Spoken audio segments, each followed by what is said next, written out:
I hope the Indonesian people are very good. They're helping us. I'm extremely appreciating them. After Indonesia, where are you going to? After Indonesia? Inshallah, I won't go anywhere. If this country is very well. This country is very amazing. This country of the people of this world is very amazing. So that's why I would go anywhere. Dibilang India tapi bukan orang India. Mereka Muslim. Mau dibilang keturunan Arab tapi kulitnya gelap, mirip orang India. Mereka ini disebut dengan Rohingya. Rohingya akhir-akhir ini lagi ramai diperbincangkan di Indonesia. Bagaimana mereka dengan kapalnya menyusuri lautan yang ganas hingga pada akhirnya sampai di Aceh. Tapi saat ini warga Aceh menolak kedatangan mereka, padahal sesama Muslim. Kira-kira apa yang salah dari Rohingya? Sejarah Rohingya. Rohingya adalah istilah yang digunakan untuk menyebutkan komunitas orang-orang Muslim yang berada di wilayah bagian Rakhine atau Arakan. Lebih tepatnya berada di Myanmar bagian barat, yang berbatasan langsung dengan negara Bangladesh. Nama Rohingya berasal dari kata Rohai atau Roshang, yang berarti penduduk Muslim Rohang atau penduduk Muslim Roshang. Rohang ini adalah nama sebuah daerah sebelum diganti namanya dengan nama Arakan. Suku ini memiliki karakter fisik, tulang pipi yang tidak begitu keras, mata yang tidak begitu sipit, dan hidungnya yang tidak terlalu pesek. Tubuhnya tinggi dengan kulit berwarna gelap. Beberapa di antaranya memiliki kulit kemerahan, namun tidak terlalu kekuningan. Masyarakat Rohingya mengalami upaya pengusiran dari wilayah Arakan sejak tahun 1942. Pada kala itu, terjadi pembantaian Muslim Rohingya oleh pasukan pro-Inggris. Setidaknya waktu itu ada 100.000 Muslim Rohingya tewas dalam satu kawasan. Sejak saat itu, Muslim Rohingya selalu hidup dalam ketakutan. Dikutip dari buku Sejarah Sosial Muslim Minoritas di Kawasan Asia, karya dari Asep Ahmad Hidayat yang berpendapat, ada 4 kelompok besar komunitas Muslim di negara Myanmar, yaitu kelompok Islam keturunan Burma, kelompok Islam keturunan India, kemudian kelompok Islam keturunan Rohingya, dan yang terakhir adalah kelompok Islam keturunan Cina. Pada masa kerajaan Merauke di abad ke-14 yang dipimpin oleh seorang raja Buddhis bernama Narameikla atau biasa disebut dengan Min Saumun, komunitas Muslim telah ada dan tinggal menetap di wilayah Arakan. Sebelum Narameikla menjadi raja, selama 24 tahun, dia diasingkan di Kesultanan Bengal.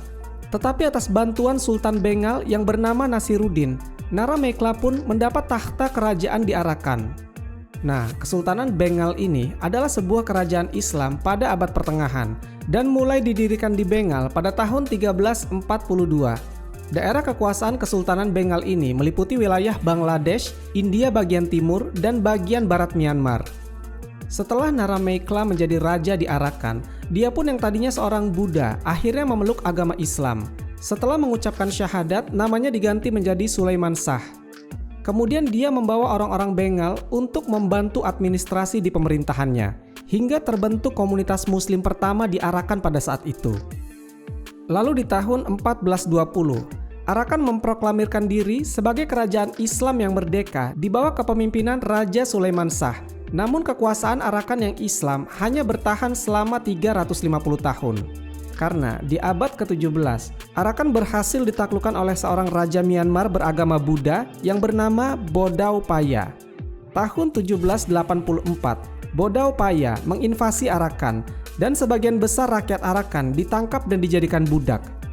Kemudian di tahun 1824, Arakan sepakat menjadi koloni kerajaan Inggris. Sejak saat itulah, populasi kaum muslimin di kawasan Arakan mulai berkurang secara perlahan. Apakah etnis Rohingya adalah bagian dari Myanmar? Sebenarnya pertanyaan ini masih penuh dengan kontroversi. Dari kalangan sejarawan pun terjadi beberapa perbedaan pendapat bahwasanya apakah etnis Rohingya ini sudah menetap di Myanmar sebelum kemerdekaan dari Inggris pada tahun 1948? Pendapat pertama mengatakan kalau etnis Rohingya sudah tinggal di Myanmar selama berabad-abad. Hal ini diyakini dari komunitas Rohingya sendiri. Mereka mengatakan kalau mereka adalah bagian dari salah satu etnis di Myanmar. Pendapat kedua mengatakan mereka baru muncul sebagai kekuatan identitas dalam seabad terakhir. Hal ini yang diyakini oleh pemerintah di Myanmar, kalau etnis Rohingya ini adalah pendatang baru yang berasal dari subkontinen India. Jadi mana kira-kira yang benar? Tahun 1982 menjadi sebuah momentum paling penting bagi komunitas Rohingya saat pemerintah Myanmar menerbitkan undang-undang tentang kewarganegaraan. Dari kebijakan ini, etnis Rohingya tidak dimasukkan sebagai ras nasional Myanmar. Akhirnya mereka menjadi populasi tanpa kewarganegaraan terbesar di dunia, atau bisa disebut dengan stateless atau penduduk gelap. Sebuah organisasi global yang berdedikasi untuk menyelamatkan nyawa dan melindungi hak-hak pengungsi yang dikenal dengan nama UNHCR turun tangan mengatasi masalah ini. UNHCR berpendapat, sebagai populasi tanpa kewarganegaraan, orang-orang Rohingya tidak memiliki hak-hak dasar dan perlindungan, serta sangat rentan terhadap eksploitasi, kekerasan seksual, kekerasan berbasis gender, serta pelecehan terhadap kaum wanita. Secara de facto, mayoritas Rohingya hidup di negara bagian termiskin di Myanmar, yaitu di wilayah Rakhine. Dari sisi historis, keberadaan Rohingya sebenarnya tidak disukai oleh mayoritas penduduk di Rakhine yang didominasi penganut agama Buddha. Rohingya dipandang sebagai pemeluk Islam dari negara lain. Kebencian terhadap etnis Rohingya dari mayoritas penduduk di Rakhine ini kemudian mulai meluas di seantero negara Myanmar. Rohingya, manusia tanpa negara. Setelah Burma merdeka pada tahun 1948, ketegangan antara pemerintah dengan etnis Muslim Rohingya berlanjut dengan gerakan politik dan bersenjata. Setidaknya sekitar ada 13.000 orang Rohingya mencari perlindungan di kamp pengungsian di India dan Pakistan. Hal itu menyebabkan orang-orang Rohingya ditolak hak warga negaranya untuk bisa kembali ke Burma. Sejak periode itu, etnis Rohingya menyandang status manusia tanpa negara. Sejak Burma merdeka, Muslim Rohingya mengalami banyak pengucilan dalam hal pembangunan bangsa.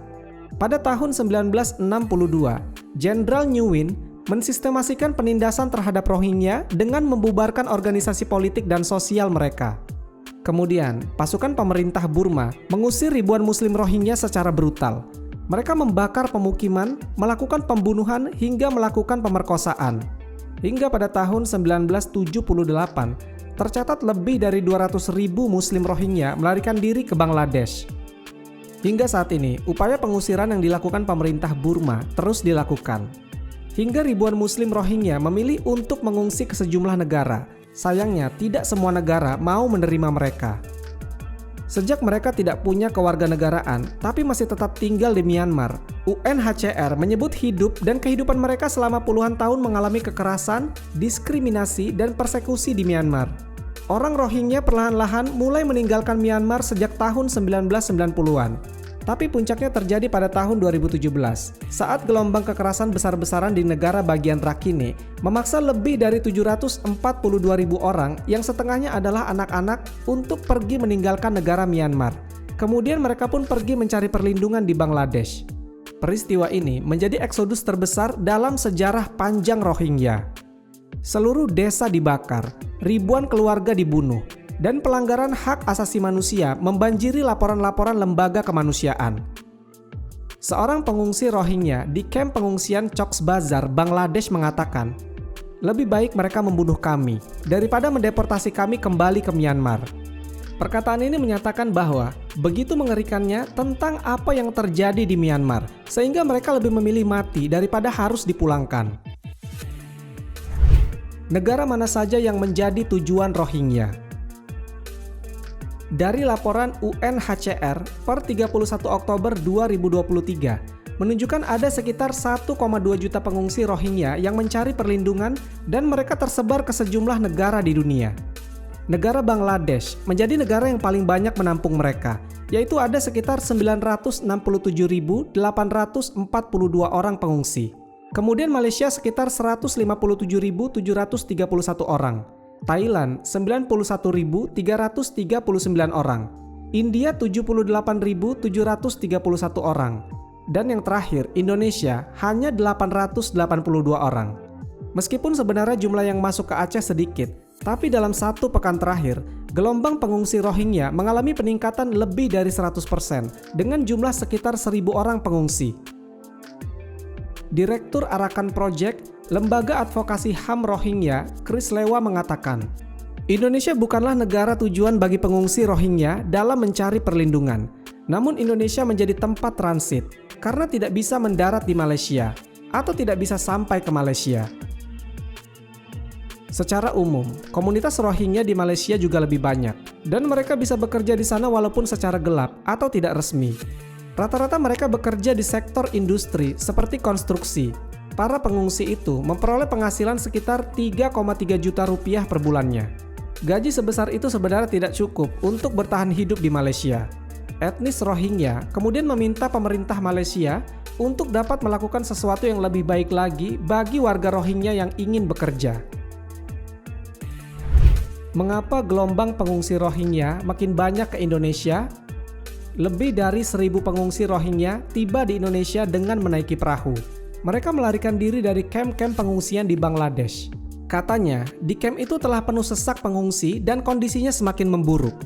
Kehidupan para pengungsi Rohingya di Bangladesh sangatlah sulit karena banyak dari mereka yang kekurangan makanan, kurang adanya keamanan, pendudukan, hingga kesempatan kerja yang sulit. Laporan dari kelompok hak asasi manusia Human Rights Watch yang diterbitkan tahun ini mengatakan bahwa geng-geng kriminal dan afiliasi dari kelompok-kelompok bersenjata Islamis telah menimbulkan ketakutan menjelang malam hari di kamp-kamp pengungsian Cox's Bazar. Seorang pengungsi Rohingya yang berusia 19 tahun yang baru-baru ini tiba di Aceh bersama keluarganya dengan mengatakan kepada kantor berita AFP bahwa para penjahat di Cox's Bazar itu mengancam dia dan keluarganya setiap hari. Dia bahkan membayar lebih dari $1.800 atau sekitar 27,8 juta rupiah untuk melakukan perjalanan menggunakan kapal usang menuju Indonesia. Menurut kepolisian Bangladesh, setidaknya 60 orang Rohingya telah terbunuh di kamp Cox's Bazar tahun ini. Nai Sanluin, salah satu pendiri jaringan aktivis Free Rohingya Coalition, mengatakan kepada DW bahwa banyak pengungsi Rohingya yang melarikan diri dari aksi kekerasan di kamp-kamp tersebut. Luin juga mengatakan, geng-geng kriminal menguasai kamp pengungsian di malam hari, sehingga tidak ada seorang pun di sana yang merasa aman. Hal ini menjadi tantangan yang signifikan bagi semua pengungsi. Etnis pengungsi Rohingya pun mulai pergi dari kamp tersebut dan menyeberangi lautan sejauh 1.800 km menuju Indonesia dengan menggunakan perahu reot. Mengapa warga Aceh menolak Rohingya? Ini menarik nih teman-teman. Baru-baru ini kita sering mendengar berita kalau orang Aceh menolak kedatangan mereka. Kira-kira apa yang salah dari mereka?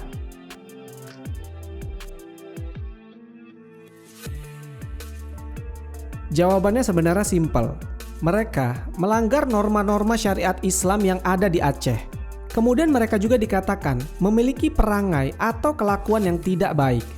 Tentunya kita semua tahu kalau Aceh memegang prinsip keislaman yang kuat, termasuk dalam menjalankan roda pemerintahannya. Mereka menerapkan norma-norma kehidupan yang tak lepas dari apa yang diajarkan dalam Islam. Beberapa tokoh masyarakat Aceh menanggapi tentang gelombang kedatangan yang besar dari etnis Rohingya di Aceh. Misalnya saja Kepala Desa Biren, Mukhtar Yusuf yang mengatakan, alasan mereka menolak karena tidak ada tempat yang mendukung para pengungsi itu di wilayahnya. Mukhtar Yusuf juga mengatakan alasan lain bahwa kami menolak bukan karena masalah logistik, tapi masalah tempat. Ini kan tempat orang-orang nelayan beraktivitas. Saya rasa ini akan mengganggu para nelayan.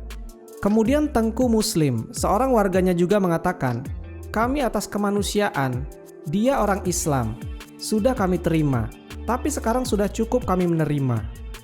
Sementara itu, menurut kesaksian warga setempat dan juga Kapolsek Jangka, yaitu Ibda Novizal mengatakan, warga sering memberikan bantuan berupa makanan, air minum, dan mie instan kepada para pengungsi Rohingya itu. Tapi mereka malah membuang bantuan itu ke laut. Kemudian salah seorang juga mengatakan, para pengungsi itu tidak menjaga kebersihan dan tidak mengindahkan syariat Islam dan adat di kalangan masyarakat Aceh. Ini suasana sore-hari di tempat pengungsian Rohingya di Sabang ya. Penyang tapu buat karap mandum hanjir kebut kebu monyang kadimo aware ho. ada tindakan lanjut. Ini satu orang temuan yang saya temukan ini guys. Sudah kita kasih nasi orang ini. Ada otak emang. Dibuang nasinya sama telur-teloran. Memang ada otak orangnya. Dia bukan orang lapar ini. Apa yang pemerintah Indonesia telah lakukan untuk Rohingya? Di Aceh Utara, ada 120 unit kamar yang berdiri di lahan 5 hektar. Fasilitas ini terdapat masjid besar, taman bermain anak-anak, sekolah, dapur umum lengkap dengan kompor gas, beberapa kamar mandi dan dilengkapi dengan air mengalir dengan tekanan yang kuat. Inilah penampungan pengungsi di Blang Adu, Kabupaten Aceh Utara. Kompleks ini sengaja dibangun untuk menampung pengungsi Rohingya. Pembangunannya memakan biaya sekitar 6 miliar rupiah. Tapi belum genap 1 tahun, unit-unit kamar di penampungan ini sekarang kosong. Tadinya ada sekitar 319 pengungsi Rohingya di sini, tapi sekarang tinggal tersisa 75 orang, termasuk 6 bayi yang lahir selama beberapa bulan terakhir. Mereka diketahui kabur ke Medan, Sumatera Utara, dan bahkan sebagian sudah sampai di Malaysia. Akibatnya, fasilitas yang telah disediakan pemerintah Indonesia ini menjadi mubazir. Isa Ansori, Sekretaris Daerah Kabupaten Aceh Utara mengatakan, sebenarnya kalau hitam di atas putih kita hitung, bisa dibilang mubazir. Tapi di sini kita tidak punya harapan. Dari informasi yang berkembang, ada mereka yang sudah mondar-mandir di Medan. Mereka ingin pulang lagi ke kita. Kadang-kadang tak punya ongkos lagi. Dan bahkan, pesan yang kita terima menyebutkan ada yang minta dijemput. Kenapa? What happened? Tidak cukup? Tidak cukup. Terlalu sedikit. Oh. Bagaimana menurut kalian? Kasian ya sebenarnya. Lebih tepatnya kasian tapi menyebalkan. Wallahu a'lam bisawab. Semoga kisah ini bermanfaat. Lebih dan kurangnya mohon dimaafkan. Yang benar datangnya dari Allah Subhanahu wa taala. Khilaf atau keliru itu datangnya dari saya pribadi sebagai manusia biasa. Sampai ketemu di kisah-kisah seru yang penuh makna selanjutnya. Saya akhiri. Wassalamualaikum warahmatullahi wabarakatuh.